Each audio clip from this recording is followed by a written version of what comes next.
বিয়ে হয়েছে গত মাসে, এই ১ বছর পূর্ণ হলো। আর ১ বছরে এই প্রথম আমি একা, একা বাড়ি গেলাম। এর আগে যতবার গেছি, হয় বরের সঙ্গে অথবা শ্বশুরমশাই দিয়ে গেছেন। বেশ কয়েকবার আমার বাবা এসেও নিয়ে গেছে।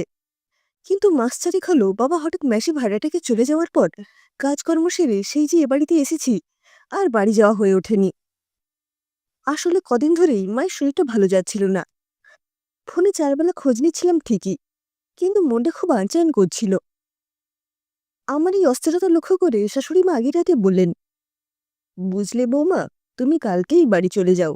মায়ের শরীরটা এতটা খারাপ, এই সময় তুমি তো মেয়ে, তোমার যাওয়া দরকার, সেবা যত্ন করা দরকার। মেয়ে হিসেবে তোমার একটা কর্তব্য আছে। আর এই অসময়ে আমাদেরও উচিত তোমাকে বাড়ি পাঠিয়ে দেওয়া। বর অফিস থেকে ফিরলে ওকে বললাম, কাল একটু বাড়ি যাব বুঝলে, মায়ের শরীর বেশ খারাপ হয়েছে। এখানকার মাও বলল ঘুরে আসতে। তুমি অফিস যাওয়ার পথে আমাকে একটু ছেড়ে দেবে? উত্তরে আমার স্বামী বলল, অবশ্যই যাবে। আর শুধু দেখতে গিয়ে তো লাভ নেই, কদিন থেকে আসার মতো প্রিপারেশন নিয়েই যাও। একেবারে মাকে সুস্থ করে তবে ফিরবে। এবারে চিন্তা করো না। তুমি তাহলে অফিস যাওয়ার সময় আমাকে নামিয়ে দিও কিন্তু। আমার স্বামী বলল, কেন? যেটুকু জানি তুমি বিয়ের আগে একা একাই স্কুল কলেজ করেছ, এখানেও টুকটাক বেরো মাঝে মধ্যে। তাহলে নিজের বাড়ি যাবে, প্রত্যেকবার সঙ্গে কাউকে নিতে হবে কেন? তোমার মা বাবা, তোমার বাড়ি, তুমি যখন ইচ্ছে যাবে আসবে, তাদের দেখাশুনো করবে, আপদে বিপদে পাশে থাকবে। এটাই তো স্বাভাবিক। কাল তুমি একাই যাবে। সেই মতো আমি বাড়ি ঢুকলাম। আগে থেকে খবর দিয়ে আসেনি। ভাবলাম একেবারে গিয়ে মাকে চমকে দেব। বেলা তখন ১০টা মতো হবে। বেল বাজাতেই বৌদি এসে দরজা খুলে দিল। আমার একমাত্র দাদার বউ। সে তো আমাকে দেখেই একমুখ হেসে বলল, আরে আরে, বুনি যে, এসো এসো। আমি হেসে ভেতরে ঢুকে এলাম। দেখলাম বৌদি দরজায় দাঁড়িয়েই আছে। আমি বললাম, ও বৌদি, দাঁড়িয়ে আছো কেন? গেট বন্ধ করে দেবে তো? বৌদি অবাক হয়ে বলল, সৌরভ আসবে তো, বোধহয় গাড়িটা পার্ক করছে, সেই জন্য অপেক্ষা করছি। না গো, এবার আমি একাই এসেছি। হঠাৎই বৌদি কেমন যেন মিয়ে গেল। আমার হাতে ট্রলিটার দিকে একবার তাকিয়ে শুধু বলল, ওহো, বাড়িতে সব ঠিকঠাক আছে তো? শ্বশুর শাশুড়ি সব ভালো? সৌরভ ঠিক আছে? আমি একটু অন্যমনস্ক হয়ে বললাম, হ্যাঁ হ্যাঁ, সব ওকে। আসলে আমি ততক্ষণে মায়ের সঙ্গে দেখা করবো বলে ছটফট করছিলাম। মায়ের ঘরে গিয়ে দেখি মা কলার ডিম সেদ্ধ খাচ্ছে বিছানায় বসে। চুল উস্কো খুস্কো, চোখগুলো কোটরে বসে গেছে, বেশ রোগা হয়ে গেছে। বাবা থাকতে ডবডবে করে সিঁদুর পরত মা। সাদা সিঁড়িতে এই প্রথম মাকে দেখে বুকটা কেমন হু হু করে উঠল। মনে মনে ভাবলাম, কদিন একটু যত্ন করতে হবে। আমি মা বলে ছুটে গিয়ে গলা জড়িয়ে ধরলাম।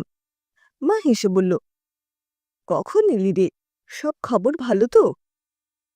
তারপর আমার উপর দিয়ে উকি ঝুঁকি দিয়ে দেখছে দেখে জিজ্ঞাসা করলাম, কি হয়েছে? কাকে খুঁজছ? মা উদ্বিগ্ন হয়ে বলল, হ্যাঁ রে, সৌরভ কই? হাত পা ধুচ্ছে নাকি? আমি হেসে বললাম, কেন গো, আমি একা আসতে পারি না? একাই এসেছি। এখন কদিন থাকবো এখানে তোমার কাছে।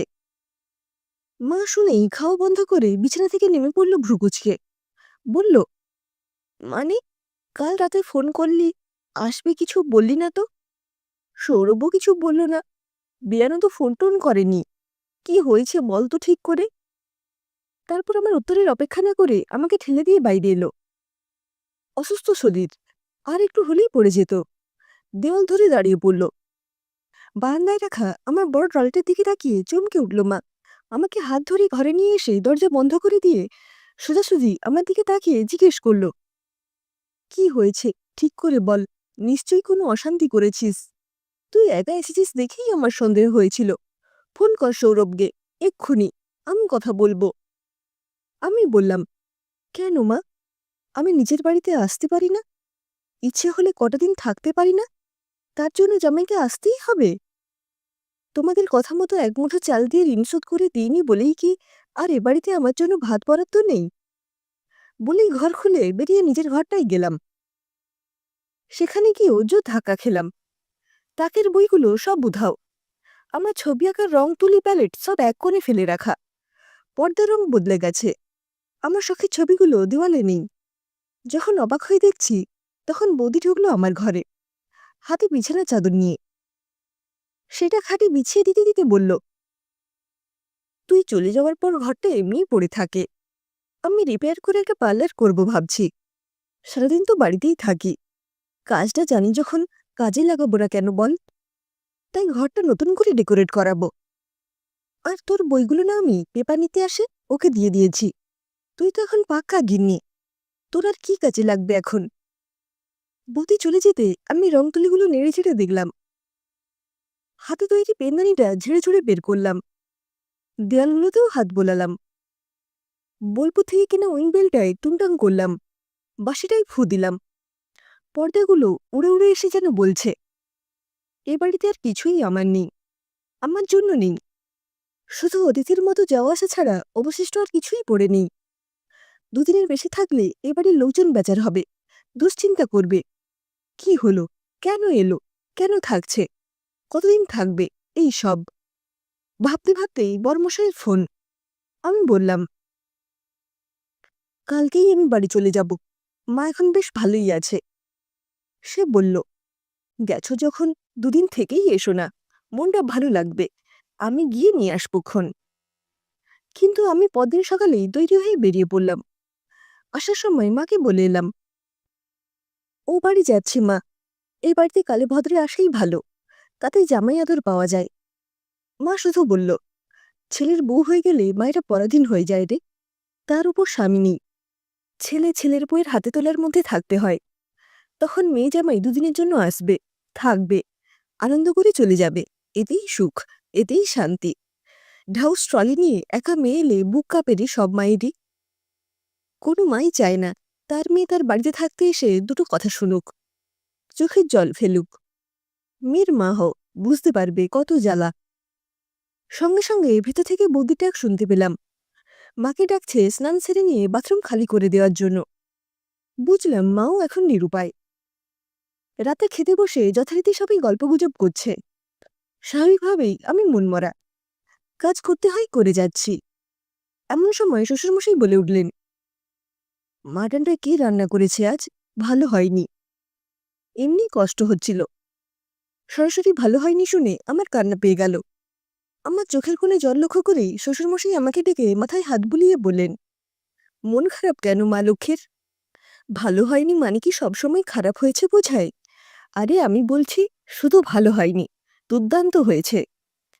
বর ভাত খেতে খেতেই ইশারা করে বলল, জাস্ট সুপারব। তারপর শ্বশুরমশাই জিজ্ঞাসা করলেন, বৌমা তুমি তো বেশ কদিন থাকবে বলে বাড়ি গেলে, আজই চলে এলে যে? ও মায়ের বাড়ি ওইটুকুই ভালো বাবা, বাড়ি ছেড়ে থাকতে ভালো লাগে না। চিন্তা হয়, তোমরা কি করছো, কি খাচ্ছ, গাছগুলো জল পেল কিনা, শাড়িগুলোই বা কে তুলল, মায়ের প্রেশারের ওষুধ খাওয়া হয়েছে তো, তোমার ছেলে সময় ঘুম ভাঙল কিনা। বলেই হঠাৎ মনে হলো, এরা তো একবারও মেনশন করে না ওটা আমার বাপের বাড়ি। অথচ মা বুঝিয়ে দিল, এখন ওটা আমার বেড়াতে যাওয়ার একটা ডেস্টিনেশন। অজান্তেই আমার নিজের ঠিকানাটা অন্য বাড়ি হয়ে গেছে। দীর্ঘশ্বাস ফেলে বললাম, আমার আইডি কার্ডগুলোয় ঠিকানা বদলাতে হবে এবার। খিদে নেই, রাতে কিচ্ছু খাবো না, বলে শুতে চলে যাচ্ছিলাম। শাশুড়ি মা ইশারায় একটু দাঁড়িয়ে যেতে বললেন। ওদের খাওয়া হয়ে গেলে ওরা উঠে গেল। আমাকে একটা চেয়ার দেখিয়ে বললেন, এখানে বসো। তারপর আমার প্রিয় পনিরের তরকারি আর ভাত নিয়ে এসে থালা ধরে একদলা ভাত মুখে পুরে দিয়ে বললেন, তোমার মাটনে গন্ধ লাগে বলে আমি যে হাঁটুর ব্যথা নিয়ে পনিরের তরকারি করলাম এত কষ্ট করে, তোমার মনের কষ্টটাই সব। সারা রাত না খেয়ে থাকলে আমার কষ্ট হবে না? সব কটা ভাত শেষ করে হাত ধুয়ে এসে আমাকে বললেন, ছেলে মেয়ে নির্বিশেষে সব মানুষকেই জলের মতো হতে হয়। যেখানে থাকবে সেভাবে নিজেকে গুছিয়ে নিতে শিখতে হয়। আর কি সব বলে, মেয়েদের নিজের কোনো বাড়ি হয় না। কে বলেছে হয় না? নিজের করে নিতে পারলেই নিজের বাড়ি হয়। এটাই এখন তোমার বাড়ি, এখানে তোমার অধিকার সবচেয়ে বেশি, তোমার দাবিও সব থেকে বেশি। মায়ের উপর অভিমান করো না। বৌদির মতো তুমিও এই বাড়িটা নিজের পছন্দ মতো, নিজের ইচ্ছে মতো গুছিয়ে নাও না। মায়ের বাড়িটা থাক না মাঝে মধ্যে হাওয়া বদলাবার জায়গা হয়ে। খুব অসুবিধে হবে কি? আমার তখন চোখের কোণে জল, অথচ মনটা কেমন হালকা হয়ে গেছে। এত জোর দিয়ে আমার বাড়িটাকে চিনিয়ে দেওয়ার জন্য মাকে একটু জড়িয়ে ধরতে গেলাম। মা কপট রাগ দেখিয়ে বলল, এটো মুখে এসব করতে এসো না, যত আদিক্ষেতা। হ্যাঁ, সবসময় শাশুড়ি কথাটা জুড়ে না দিয়ে দু এক সময় প্রাণ খুলে মানুষটাকে মা বললেও তো বলা যায়, বিশেষ করে যে আমাদের নিজের মেয়ে মনে করে যত্ন করে। আমরা বলি মেয়েদের নিজেদের বাড়ি হয় না, কিন্তু মেয়েরাও যদি একটু চেষ্টা করে, তাদের যদি একটু সাপোর্ট দেওয়া যায়, তারাও কিন্তু ছোট থেকে বড় হয়ে ওঠা নিজের বাড়িটাকে ছেড়ে এসে পরের বাড়িটাকে নিজের বাড়ি তৈরি করে নিতে পারে। তারাও বিশ্বাস করতে পারে জন্ম অন্য বাড়িতে হলেও বাকি জীবন তারা এখানেই কাটাবে। কারণ মুদ্রার এ পিঠটা সত্যি হলেও ও পিঠটাও তো মিথ্যে নয়। যদি গুণবান শ্বশুরবাড়ি থাকে তার সনে, তবে সংসার সুখের হয় সে রমণীর গুণে।